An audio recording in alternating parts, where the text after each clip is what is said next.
English Shorthand Dictation number 353. Start.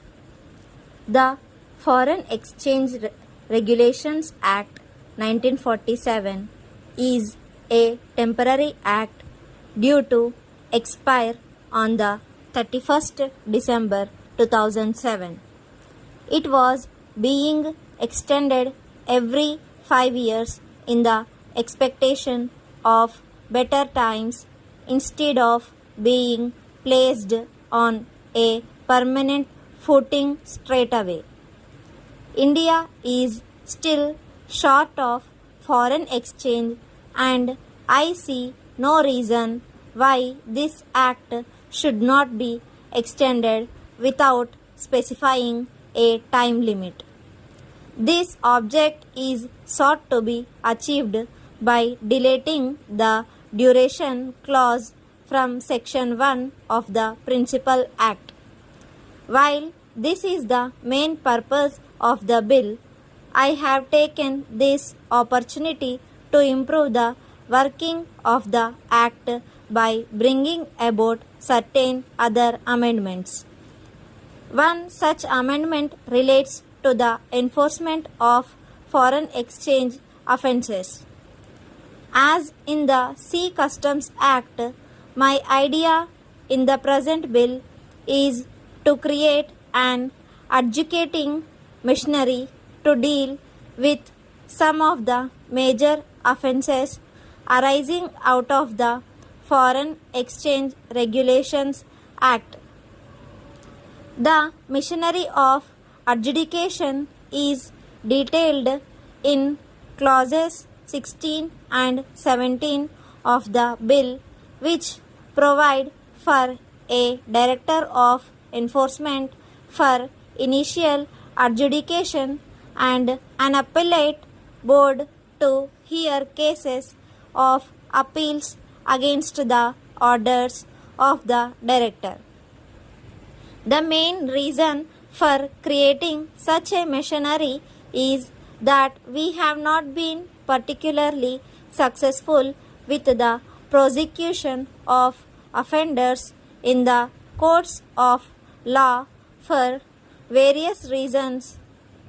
The chief hurdle in establishing a prima facie case to a court of law against the suspect is the want of missing links of documentary evidence and the difficulty in obtaining them from countries outside India. Invariably, the documents obtained from various sources furnish incomplete data, and further documents are required for establishing a prima facie case in a court. Normally, transactions contrary to the regulations are undertaken by persons in India with the direct or indirect collaboration of persons, firms, or corporations resident outside India. It has been found difficult to secure cooperation or assistance in procuring incriminating documents against the suspects from their foreign collaborators, and even when obtained, they are generally colored and not factual. Banks in foreign countries are under no obligation to furnish government or the Reserve Bank of India with statements of accounts maintained by the suspects. There is no provision in the Act empowering the Reserve Bank to direct any party contravening the regulations to repatriate the foreign exchange outside India. In the absence of any other provision except prosecution, the enforcement authorities have been unable to take any action whatsoever in about 65% of their inquiries into the breaches of the Foreign Exchange Regulations Act. This is reflected in the figures of prosecution so far undertaken. Between 1989 and 1996, when the investigation and enforcement work was with the Reserve Bank of India, about 200 cases had been investigated other than gold smuggling cases. 66 cases were put in court, out of which 60 ended in conviction and the remaining 6 in acquittal. In the absence of any provision for adjudication, no action could be taken by the Reserve Bank in respect of 140 cases. As the Reserve Bank was unwilling to handle these cases on behalf of the central government, which the bank had done for about 7 years, an enforcement unit was created in the Department of Economic Affairs on the 1st of May 1995 under a director. Since then, 832 cases have been taken in hand, out of which prosecution has been launched in about 33 cases and investigation completed in 170 cases.